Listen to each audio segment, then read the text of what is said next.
अद्वैत पुरखा सर्वव्यापक कल्याण मूरत परमेश्वराय नमस्तं। ॐ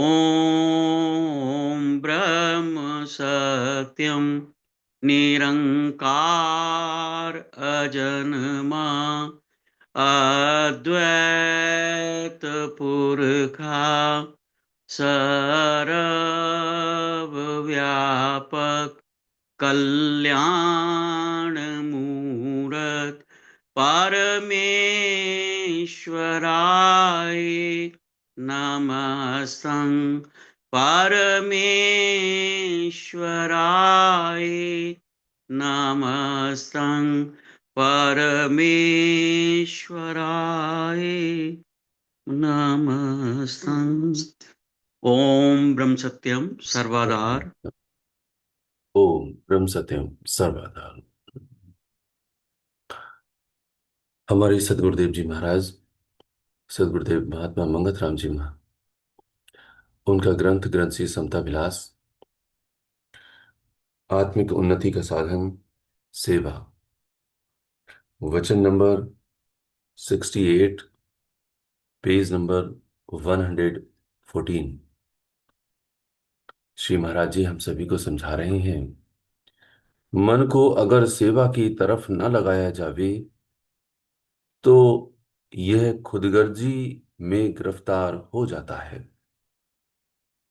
यानी मन का काम है कुछ ना कुछ करते रहना। अगर धर्म की तरफ न लगाया जावे तो अधर्म को जरूर ही धारण कर लेवेगा। यह निश्चय कर लेवे। श्री महाराज जी हम सभी को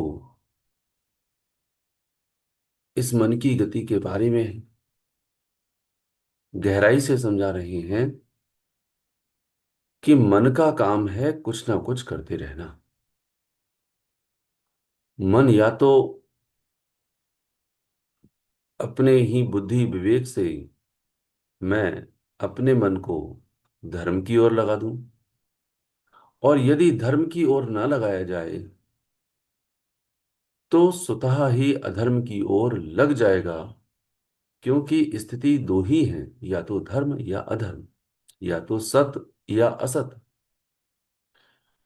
मुझे ये विचार करना होगा गहराई से कि मन को पकड़ करके, क्योंकि वो मेरा ही नौकर है, मन को पकड़ करके बारंबार मुझे धर्म की ओर लगाना है। अर्थात सेवा तन से, मन से, धन से उसकी तरफ लगा देना चाहिए। मैंने यदि अपने ही मन को सेवा में नहीं लगाया तो जो सत्कर्म है वह नहीं होगा, बल्कि असत्कर्म में वह मन स्वतः लग जाएगा। क्योंकि मन का काम ही यही है कि कुछ ना कुछ करते रहना। वह चैन से बैठता ही नहीं है। यहां तक कि जब हम आंख बंद कर लेते हैं, सो जाते हैं, तब भी मन संकल्पों के आधार पर अपनी एक नई दुनिया खड़ी कर लेता है, नया संसार खड़ा कर लेता है, और उसमें मैं देखता भी हूं। तो वो तो चैन से सो भी नहीं रहा है। तो कभी कभी की बात है कि गहरी नींद आती है, कोई स्वप्न नहीं आता, और बिना स्वप्न के बड़ी शांति का अवसर होता है। परंतु श्री महाराज जी कहते हैं कि यह खुदगर्जी में गिरफ्तार हो जाता है यदि इसे धर्म के आधार पर ना लगाया जाए। खुदगर्जी कहते हैं स्वार्थ के लिए, और यह स्वार्थ अंधकार है। स्वार्थ अंधकार है, इसीलिए अगर धर्म में न लगाया जाए तो स्वार्थ अंधकार में लग करके वह अधर्म की ओर बढ़ चलेगा। और अधर्म की ओर बढ़ चलने का मतलब ही है कि मैंने अपने कल्याण के बारे में नहीं सोचा। इसीलिए श्री महाराज जी हम सभी से कह रहे हैं कि जब तक तू अपने कल्याण के लिए स्वयं सोचेगा, समझेगा, मानेगा और उसके माफिक चलेगा नहीं, तब तक साक्षात ब्रह्मा भी अगर आ जाएं, तेरा कुछ नहीं बन सकता। तो हमें यह सोचना होगा, समझना होगा और मानना होगा, उसी के माफिक चलना होगा कि ये जो मेरा मन है, जिस जो मन धर्म की तरफ हर हर वक्त मैं रागिब कर लूं। श्री महाराज जी कहते हैं, यह निश्चय कर ले वे कि अगर धर्म की तरफ न लगाया जाए तो अधर्म की तरफ बढ़ जाएगा। और भी गहराई में श्री महाराज जी 69 वचन पर पेज नंबर 114 में हम सभी को कह रहे हैं कि हर वक्त अपने मन को सत धर्म की तरफ लगाना चाहिए, जिससे असली शांति को प्राप्त हो जाए और हमेशा की जलन से रिहाई पावे।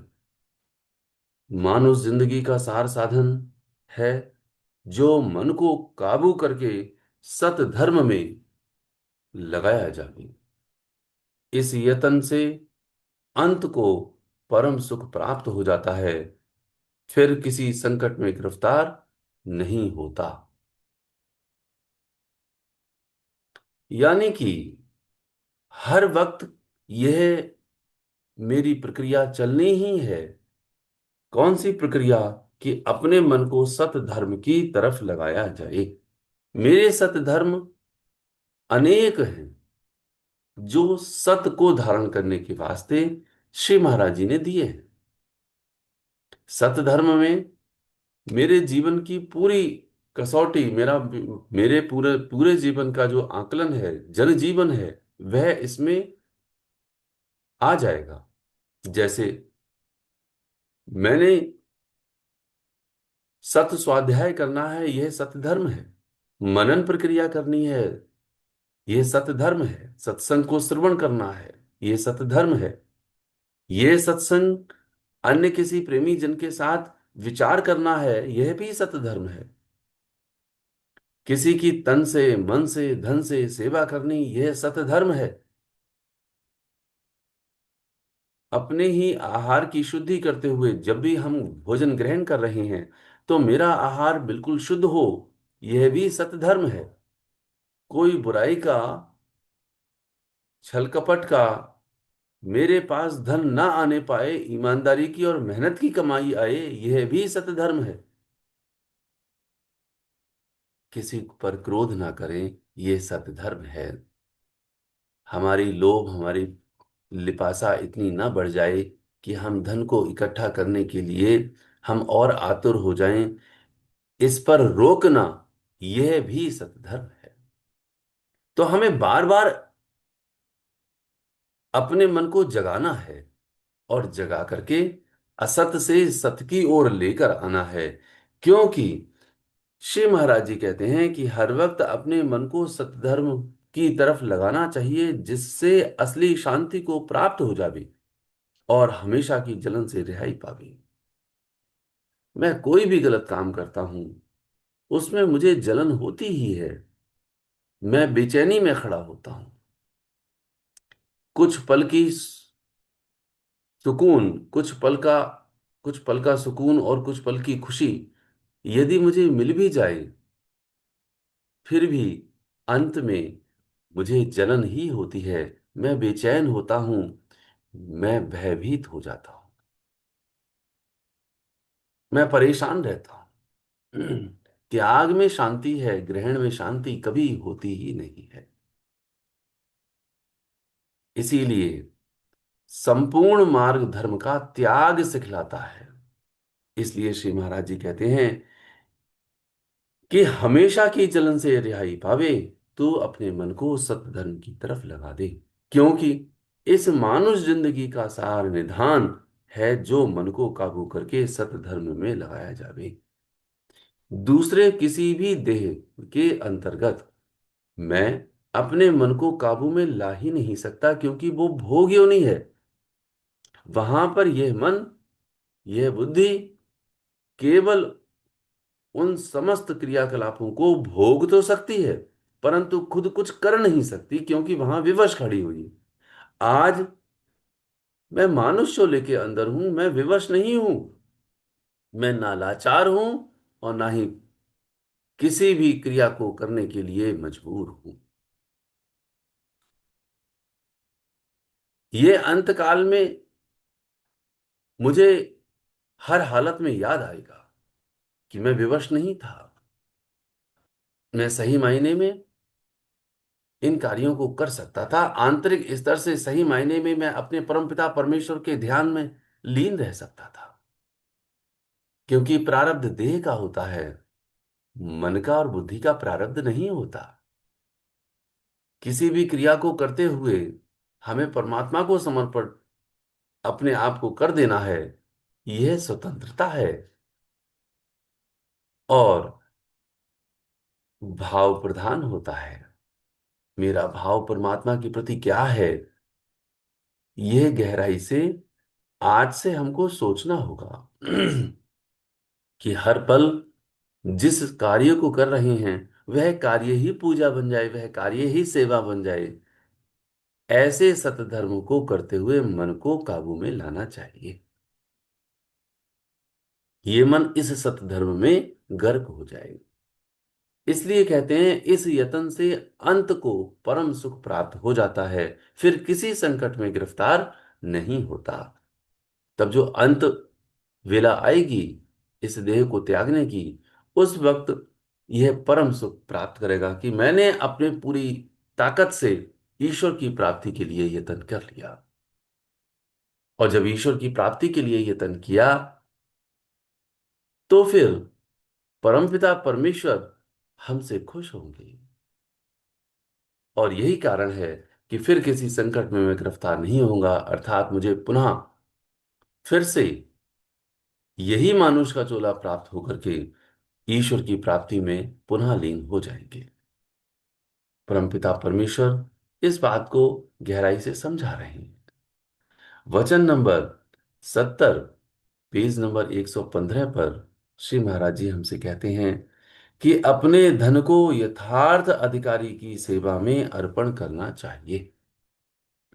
अपने तन को दुखी, दीन, अनाथ और लोक सेवा में लगाना चाहिए। अपने मन को काबू करके ईश्वर के चरणों में जोड़ना चाहिए। ऐसी साधना करते करते सब विकारों से छूटकर सत आनंद को प्राप्त हो जाता है। यही ईश्वर स्वरूप में लीन हो जाता है, यानी ईश्वर स्वरूप में लीन हो जाता है। श्री महाराज जी कहते हैं, तन की सेवा कैसे कर तू, मन की सेवा कैसे कर और धन की सेवा कैसे कर। ये आकलन मुझे हर पल समझाने के लिए यह वचन तन मन धन तीनों सेवा में कैसे लीन कर रहे हैं। श्री महाराज जी कहते हैं कि धन को यथार्थ अधिकारी की सेवा में अर्पण करना चाहिए। यथार्थ अधिकारी कौन है? जो जरूरतमंद वास्तविकता में आपकी बुद्धि और विवेक से उस समय अधिकारी जान पड़ता है, उसकी सेवा में धन को खर्च कर दो। खर्च करने के पश्चात, अर्थात उसको अर्पण करने के पश्चात, फिर विचार ना करो कि वह यथार्थ था या नहीं था। उससे पूर्व यथार्थता की पहचान करनी है। अपनी बुद्धि विवेक से जितना जान पड़ता है, लेकिन जब हमने यथार्थता की पहचान कर ली, उसके पश्चात फिर भूल जाना चाहिए, फिर उस पर विचार नहीं करना चाहिए। इसीलिए श्री महाराज जी जो धन की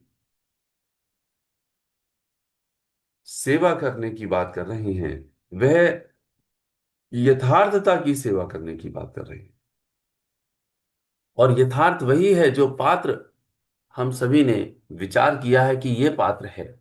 जब पात्रता मिल जाती है, तब हम उस पर खर्च कर दें, चाहे दवाई के लिए दे दें हम, चाहे वस्त्र दे दें, चाहे मिष्ठान दे दें, चाहे रोटी दे दें, पानी दे दें, हमें जो भी सेवा करनी है उसकी सेवा कर दें।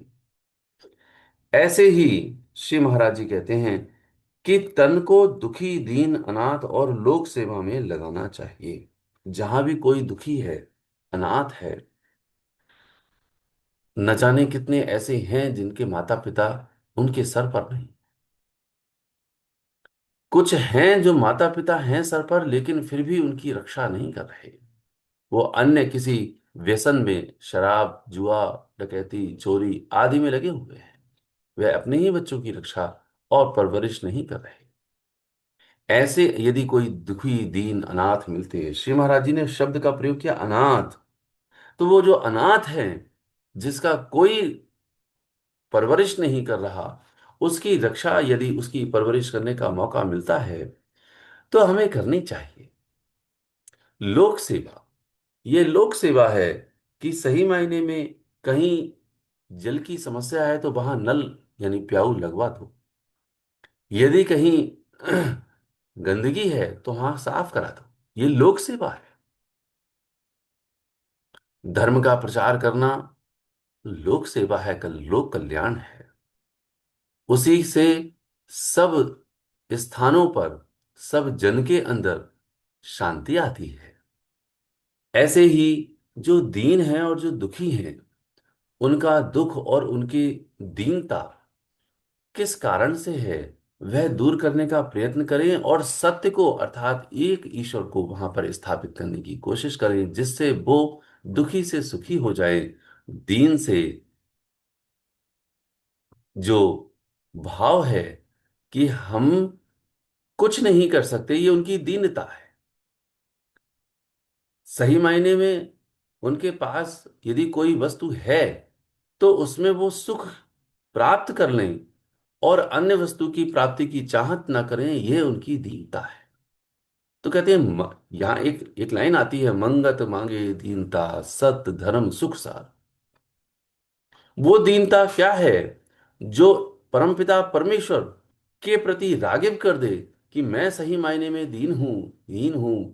हे परमपिता परमेश्वर, केवल तुमसे ही मेरा आसरा है, केवल आप ही मुझे सब कुछ दे सकते हो और कोई कुछ नहीं दे सकता। और वो सब कुछ क्या है? वो सब कुछ है मेरे एक ईश्वर की शरण। और यहां जो दीनता उस मनुष्य की है, वह दीनता इन भौतिक पदार्थों की होती है कि इन भौतिक पदार्थों को, भौतिक वस्तुओं की प्राप्ति वह कर ले ताकि वह सुखी हो जाए।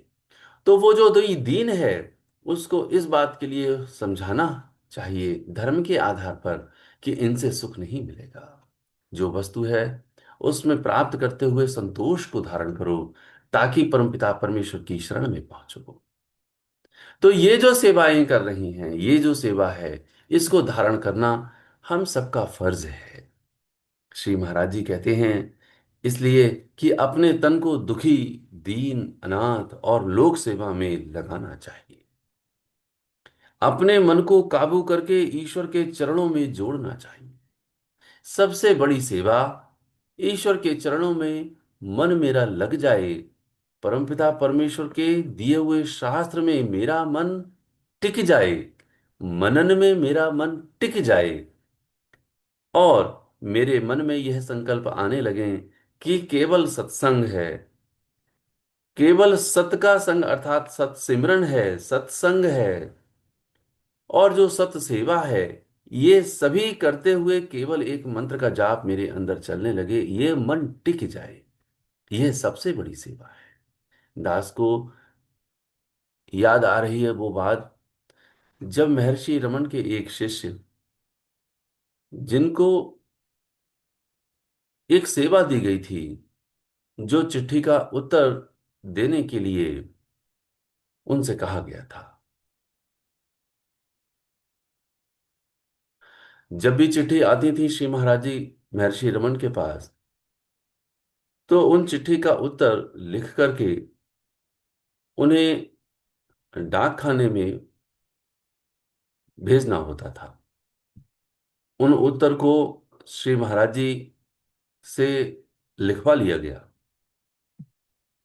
विचार करते हुए उन सभी समस्त चिट्ठियों पर पुनः एड्रेस डालकर, जो डला हुआ था कुछ नाम करके, उनको वहां भेजना था।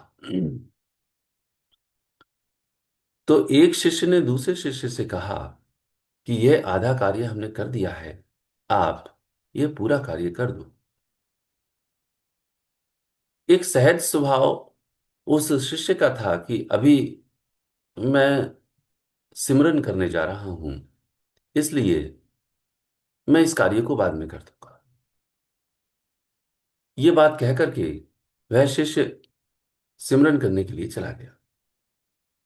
जब वो सिमरन करने लगा और सिमरन पूरा हो गया, तब भी उसके अंदर ये भाव बना रहा कि मैंने गुरु की आज्ञा का पालन नहीं किया, अर्थात ये गुरु समर्पणता नहीं है। देखिए बात कितनी छोटी सी है, लेकिन शिष्य के अंदर यह आ रही है बात कि गुरु परायणता का अर्थ ही है कि हर एक गुरु की आज्ञा का पालन करना। तो वो गुरु की आज्ञा थी, तो उसके मन में ये विचार अटकने लगा और वहां वह स्थिर हो गया। श्री महाराज जी के महर्षि रमन के पास जब सभी प्रेमी बैठे हुए थे, सभी शिष्य, तो उस शिष्य ने महर्षि रमन से अर्थात अपने गुरुदेव से पूछा कि गुरुदेव, आज आपके गुरु की आपकी आज्ञा का उल्लंघन हो गया है।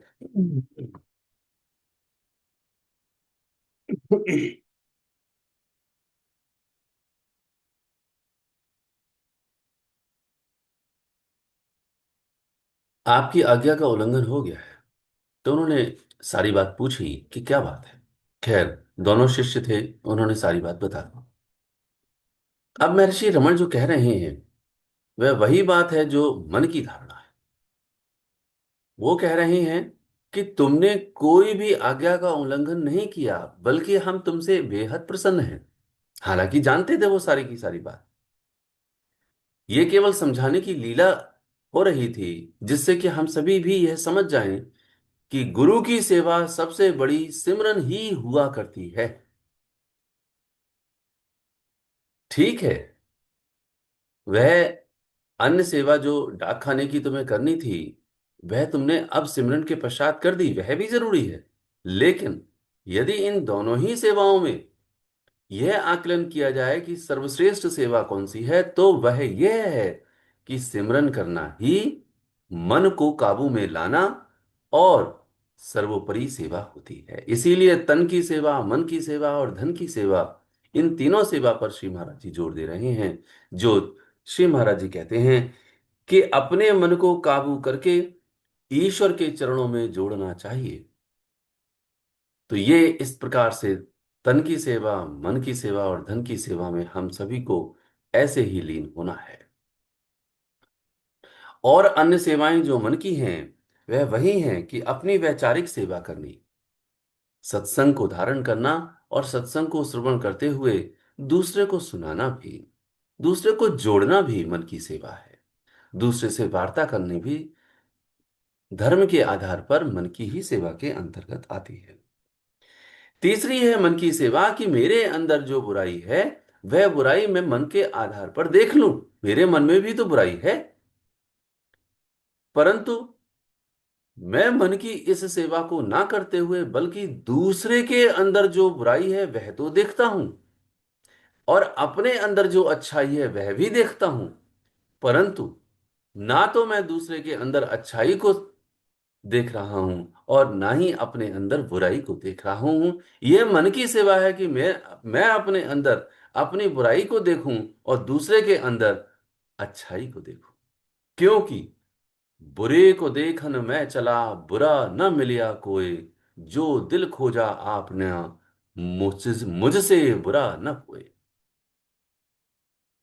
जो बुरे को देखने चलता है, जो दूसरे के अंदर बुराई को की तरफ नजर धारण करता है, वह बुरा नहीं, बल्कि उससे पहले तू बुरा है, क्योंकि तूने बुराई को देखना शुरू किया। और अपने अंदर तो देख कि तुझसे बुरा कोई है क्या। तुझसे बुरा तो कोई भी नहीं है जो तू दूसरे के लिए बुराई देख रहा है। इसलिए श्री महाराज जी कहते हैं कि अपने मन को ईश काबू करके ईश्वर के चरणों में जोड़ना चाहिए। ऐसी साधना करते करते सब विकारों से छूटकर सत आनंद को प्राप्त हो जाता है, यानी ईश्वर स्वरूप में लीन हो जाता है। तो ये जो तीनों प्रक्रियाएं हैं कि धन को धर्म में खर्च कर दें, तन को दुखी अनाथ और जो लोक सेवा है वहां पर खर्च कर दें, और इस मन को परमपिता परमेश्वर के मंत्र के निकट पहुंचा करके उसमें लीन कर दें, काबू पाएं और वहां पर जाकर के जोड़ दें। यह ही साधना करते करते सब विकारों से वह छूट जाता है। तो जितने भी विकार हैं उसके, वह सब विकारों से छूट जाएगा। तभी कहते हैं कामना का नाश नहीं होता जब तक ये जो स्वार्थ अंधकार है वह जब तक नाश नहीं होता। तो ये जितनी भी कामनाएं हैं वो सब कामनाएं इन मन के अंदर ही तो जमा है, इस मन के अंदर। तो इस मन के अंदर जो कामनाएं हैं वह कैसे छूटेंगी, वह कैसे खत्म होंगी? जब मन में मेरा मंत्र आ जाएगा। और मंत्र में इतनी शक्ति है कि वह समस्त संस्कारों को भस्मीभूत कर सकता है। जिन संस्कारों के वशीभूत होकर के जो पूर्व जन्मों में स्वभाव बनाया था, उस स्वभाव से संस्कार जो निर्मित हुए, उस संस्कार से मैं जबरदस्ती न जाने कितने कर्मों को कर जाता हूं। इसलिए उन संस्कारों को भस्मीभूत करने की शक्ति केवल मंत्र में है। इसलिए श्री महाराज जी कहते हैं, यानी ऐसी साधना करते करते सब विकारों से छूट जाता है। ये जो विकार मेरे अंदर संस्कार के रूप में न जाने कितने रजोगुणी की और तमोगुणी के हैं विद्यमान, उन समस्त विकारों को वह मंत्र खत्म कर देगा। ईश्वर स्वरूप में फिर वो लीन हो जाएगा। सारे विकार खत्म हो जाएंगे तो सतोगुणी भाव रखते हुए वह निर्गुण की अवस्था में जाएगा, और निर्गुणता को प्राप्त करते करते परमपिता परमेश्वर के चरणों में लीन हो जाएगा। इसलिए हम सभी को यह जो श्रवण कर रहे हैं इस ज्ञान धारा को, ये ज्ञान धारा केवल श्रवण करने के वास्ते ही नहीं है, बल्कि हर एक बिंदु पर शब्द पर अपने गहरे मनन के वास्ते है। यह मनन प्रक्रिया मेरे मन में चलते हुए मेरे अंदर धारणा प्राप्त हो जाए, हम इसमें गर्क हो जाएं, इस वास्ते यह है। इसलिए ये साधारण पुस्तक नहीं है, ये हमारा ग्रंथ है। ग्रंथ सी समता विलास है। ये उस अवस्था की वचन है और शब्दावली है जिसमें केवल एक ईश्वर ही इन सबको देता है, जिसको अनुभव करके कहते हैं। ये अनुभव है। इसीलिए हम सभी इन वचनों को, इन शब्दों को साधारण ना समझें, बल्कि ये केवल मेरे लिए हैं, मेरे वास्ते हैं। इनको गहराई से मनन करते हुए धारण करें, ताकि हम सभी का कल्याण हो सके और हम परमपिता परमेश्वर में लीन हो जाएं। ओम ब्रह्म सत्यम सर्वधा।